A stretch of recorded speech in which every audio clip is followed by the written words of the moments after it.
Bismillahirrahmanirrahim. Assalamualaikum warahmatullahi wabarakatuh. Bertemu lagi dengan saya Sultan Aziz dalam sesi bahasa Arab.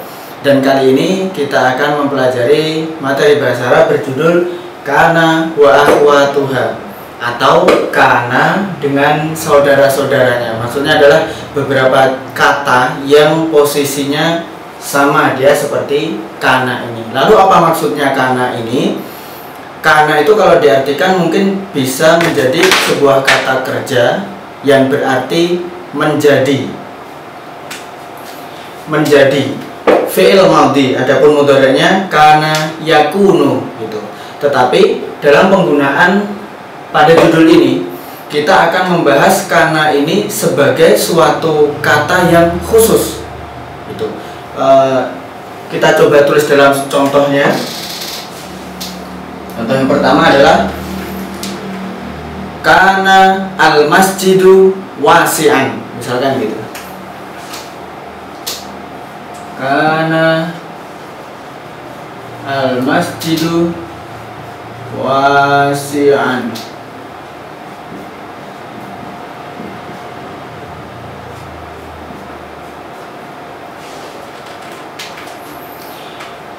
Di sini karena ini mungkin seolah-olah dia tidak ada artinya. Jadi ini kalau di bahasa Indonesia kan gitu, masjid itu besar gitu. Atau contoh penggunaannya yang lain, kana at-talibu mahiron, misalkan. Kana at-talibu mahiron.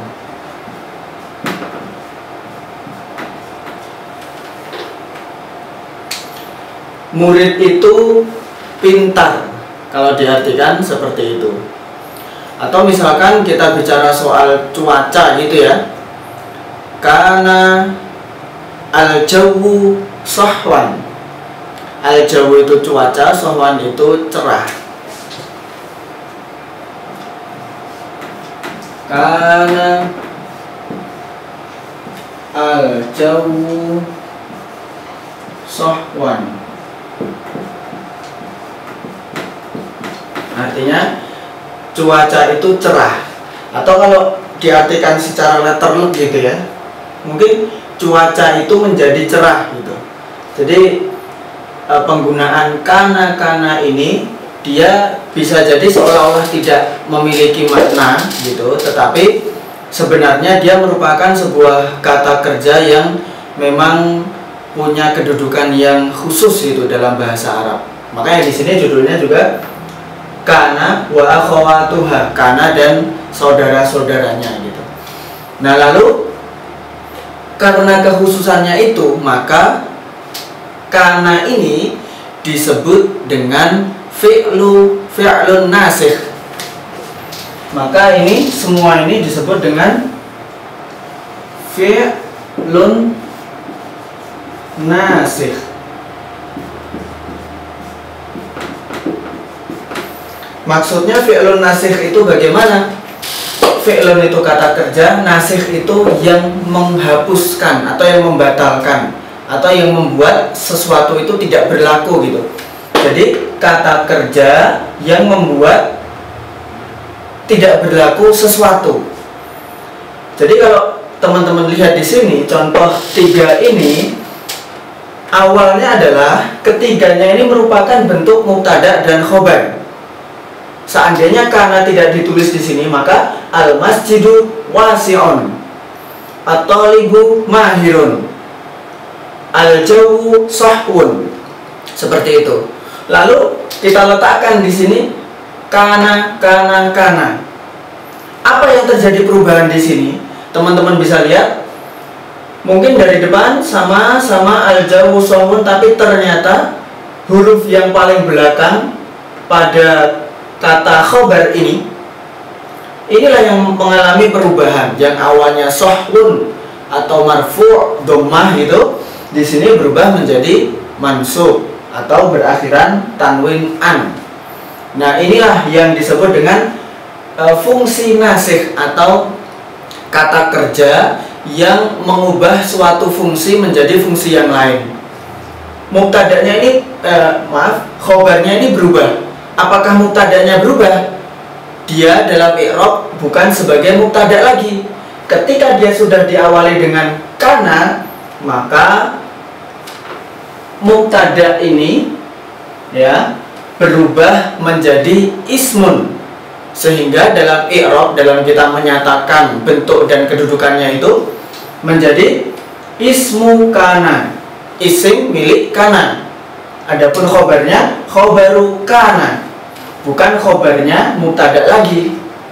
Seperti itu. Jadi yang dimaksud, saya ulangi lagi, yang dimaksud dengan fi'lun nasih atau kata yang menghapuskan, kata yang membatalkan itu menghapuskan fungsi mubtada dan khobar itu, dan mubtada dan khobar itu kembali merujuk ke kata kerja ini, kata kana ini. Sehingga kalau diirobkan ini kana, kemudian al-jawu ini ismu kana, itu isim miliknya kana, kemudian sowan ini khobaru kana, khobar milik kana. Nah, demikianlah yang dimaksud dengan fi'lun nasih, kata yang menghapuskan, kata yang membatalkan, atau kata yang membuat sesuatu itu tidak berlaku kembali. Seperti itu. Sehingga dalam tema ini rumusnya adalah, yang pertama kita harus meletakkan satu kata nasih ini, kata kerja nasih, fi'lun nasih, kita singkat ya, fi'lun nasih, fi'lun nasih. Kemudian di sana ditambah dengan mubtada, kemudian ditambah dengan khobar. Atau kita memberi contoh dulu suatu kalimat mubtada dan khobar. Misalkan ini rumah, al-baitu wasi'un, gitu saja. Kemudian kita letakkan di depannya kata kana, maka akan berubah menjadi kana al-baitu wasi'an, rumah itu luas. Kana Muhammadun na'iman, Muhammad tidur, gitu ya. Nah, sehingga rumusnya seperti ini, fi'lun nasih, kemudian mubtada dan khobar. Dan fungsinya pun ini berubah. Mubtada ini menjadi ismu, menjadi ismun, dan khobar ini tetap menjadi khobar, tetapi miliknya fi'lun nasih tersebut. Itu. Jadi khobarnya bukan khobar milik mubtada, tetapi khobarnya milik fi'lun nasih ini, kata kerja nasih ini. Seperti itu. Lalu apakah fi'lun nasih, kata kerja nasih yang menghapuskan itu hanya kana saja? Tidak. Dia ada 9. Jadi kata dalam bahasa Arab yang termasuk dalam tema kita hari ini, kana wa akhawatuha, ini ada 9. Nah, kana ini salah satunya. Apa ke-9 itu? Yang pertama adalah kana. Kana. Yang kalau diartikan secara bahasa Indonesianya ya, dia ya menjadi. Sehingga kalau dalam kata kerjanya kan, misalkan kun fayakun, itu kan, jadilah maka jadi. Sehingga kata kana ini dia posisinya bisa sebagai kata kerja biasa.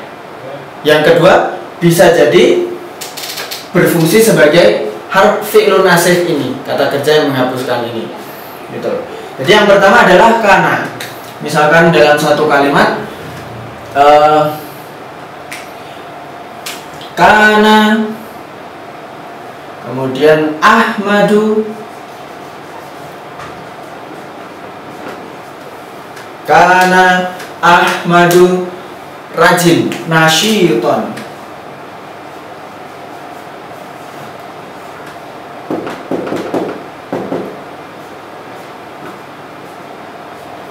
Nasyiton, Ahmad rajin, gitu ya kalau diartikan. Kemudian yang berikutnya itu adalah artinya sama, yaitu menjadi, yaitu soro. soro. Kata fi'lul mudhari'nya ini fi'lul madhi ya, fi'lul mudhari'nya soro yasiru. Itu artinya menjadi juga. Misalkan soro al muslimu, gitu ya. Kita pakai kata muslim, soro al muslimu. Misalkan sukses, najihan. Najihan. Seorang muslim menjadi sukses, berhasil. Nah, kemudian selanjutnya adalah ada kata laisa. Laisa itu artinya bukan atau tidak. Tapi dia tidak memiliki fi'lun mudhari'. Gitu. Jadi hanya laisa saja gitu. Nah, tulis laisa artinya bukan ya. Misalkan pena itu bukan panjang, misalkan gitu. Karena pendek ya. Kita tulis laisa al-qalamu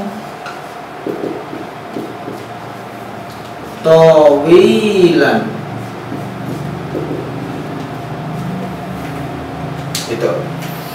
Ini baru 3. Kemudian berikutnya adalah kata-kata yang posisinya sebagai sama dengan kana ini atau berfungsi sebagai fi'lun nasih ini, tetapi bedanya adalah penggunaan sesuai waktunya, atau kalau dalam bahasa Arab diberi nama tauqid.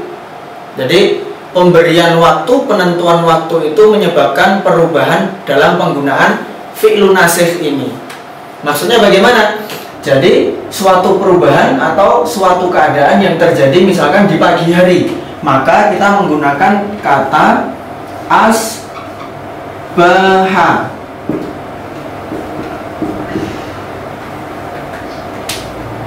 Kita ambil contoh sesuatu yang bisa terjadi pagi, siang, sore, malam gitu ya. Misalkan ini al-jawu sahwan, ini cuacanya cerah. Misalkan pagi hari cuacanya cerah, asbaha al-jawu sahwan. Asbaha al-jawu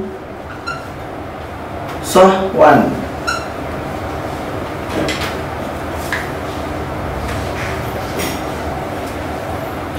Al-jawu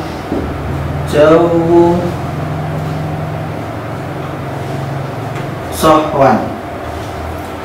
Cuacanya cerah. Gitu. Tapi di pagi hari. Kemudian setelah pagi ada waktu duha. Nah, di situ ada pengkhususan juga kata fi'lun nasih yang terjadi perubahannya itu waktu duha, maka menggunakan adha. Adha. Ini juga kata fi'il madhi, ini juga fi'il madhi. Adha yudhi. Adha al-jawu sahwan. Misalkan pagi harinya mendung gitu, ternyata memasuki waktu duha menjadi cerah. Adha al-jawu sahwan gitu. Kemudian ketika ini duha masuk siang hari, ada kata fi'lun nasih ini yang khusus, yaitu bata. Bata. Cuacanya cerah ketika siang hari. Bata al-jawu sahwan. Nah. Kemudian mohon maaf, untuk bata ini artinya malam ya, malam. Kalau siang itu adalah zolla. Zolla yadhillu. Zolla. Kemudian setelah siang masuk sore, sore hari kita menggunakan amsa al-jawu.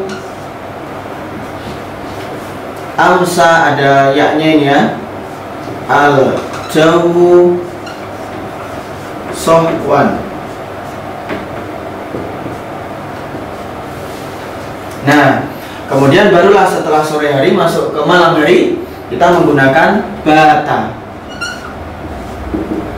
Bata al-jawu sahwan. Nah, 1, 2, 3, 4, 5, 6, 7, 8. Masih 8, kurang 1. Berarti asbaha, kemudian adha, dhalla, amsa, bata. Satu lagi adalah kata kerja yang berarti masih, yaitu mazala.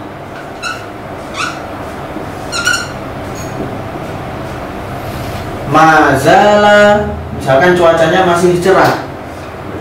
Al-jawu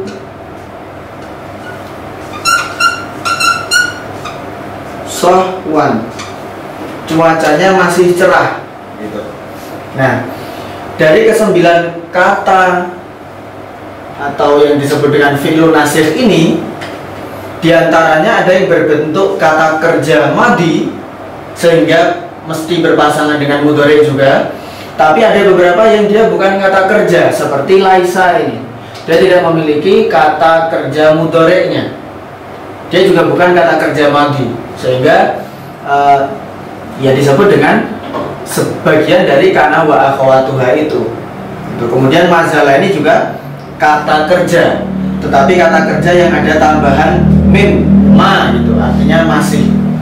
Nah, kemudian lalu apakah penggunaan fi'lun nasih ini penting dalam menyusun sebuah kalimat gitu?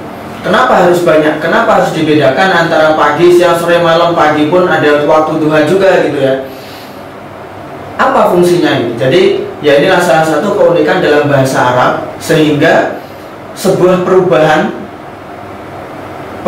keadaan gitu ya yang terjadi itu bisa sangat spesifik, diketahui artinya, dimengerti maknanya itu dengan penggunaan kata-kata ini. Itulah beberapa contoh dalam Al-Quran. Perubahan pagi menggunakan asbaha, kemudian pagi agak menjelang siang itu menggunakan adha, kemudian siangnya dhalla, amsa. Meskipun secara arti sama, tetapi waktu terjadinya perubahan tersebut itulah yang memberi keterangan secara khusus, sehingga menjadi unik dan ya bisa secara spesifik diketahui gitu. Nah, kemudian lalu apalagi yang perlu kita ketahui?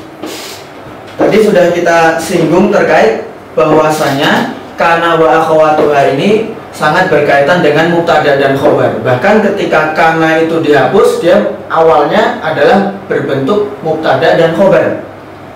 Sehingga di sini terjadi perubahan fungsi, dan fungsi tersebut juga mengubah bentuk gitu. Jadi posisinya berubah, bentuknya juga berubah, sehingga i'rabnya itulah yang kemudian berubah juga. Nah, di sini fi'lun nasihnya, ya kan? Kemudian kalau fi'lun nasih ya seperti ini, kita menggunakan kana, sara, laisa, asbaha, adha, dhalla, amsa, bata, mazala. Ini kita gunakan salah satunya. Kemudian mubtada'nya dia tetap posisinya, bentuknya sama. Yang pertama adalah mubtada itu menggunakan alif dan lam, kecuali untuk nama orang ya, Muhammadun, Ahmad, Aisyah itu tanpa alif lam. Tapi untuk kata benda secara umum dia menggunakan alif dan lam. Kemudian yang kedua adalah dia marfu.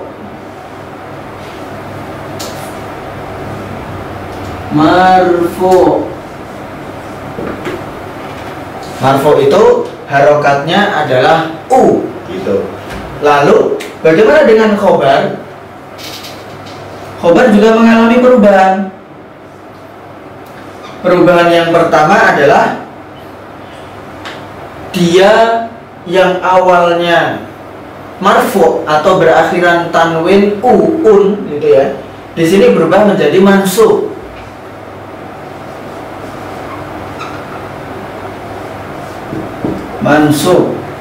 Kemudian dia juga tidak menggunakan alif dan lam, tanpa alif dan lam.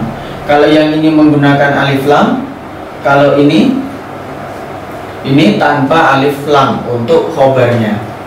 Nah, demikian pembahasan kita tentang kana wa akhawatuha, yang mana kesembilan kata-kata tersebut disebut dengan nasikh atau penghapus atau pembatal atau sesuatu yang membuat sesuatu yang lainnya itu tidak berlaku atau mengalihkan fungsinya gitu ya. Jadi fi'lun nasikh ini yang ada 9 ini ketika diletakkan dalam sebuah kalimat mubtada dan khobar, maka mubtada dan khobar itu berubah fungsi. Yang awalnya mubtada berubah menjadi ismu dari fi'lun nasikh tersebut, ismu kana atau ismu laisa atau ismu amsa, ismu asbaha gitu. Kemudian khobarnya juga berubah, bukan menjadi khobarnya mubtada tetapi khobarnya fi'lun nasikh tersebut. Dan demikian, mudah-mudahan dapat dimengerti. Kurang lebihnya mohon maaf. Wassalamualaikum warahmatullahi wabarakatuh.